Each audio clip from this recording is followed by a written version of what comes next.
Multiply 618 by 447 using long multiplication. Start with the ones digit, 7. 7 times 8 is 56. Put 6 in this column and carry 5.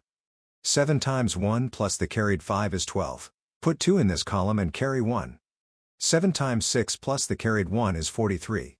The first partial product is 4,326. Now use the tens digit, 4. Start one place to the left. 4 times 8 is 32.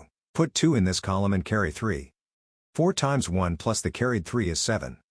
4 times 6 is 24. The second partial product is 24,720. Now use the hundreds digit, 4. Start two places to the left. 4 times 8 is 32. Put 2 in this column and carry 3. 4 times 1 plus the carried 3 is 7. 4 times 6 is 24. The third partial product is 247,200.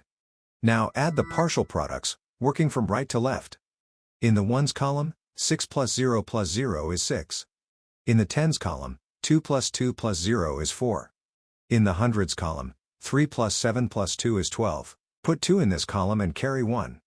In the thousands column, 4 plus 7 plus the carried 1 is 16. Put 6 in this column and carry 1. In the 10 negative thousands column, 2 plus 4 plus the carried 1 is 7.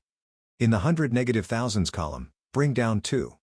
The whole negative number product is 276,246. So 618 times 447 is 276,246.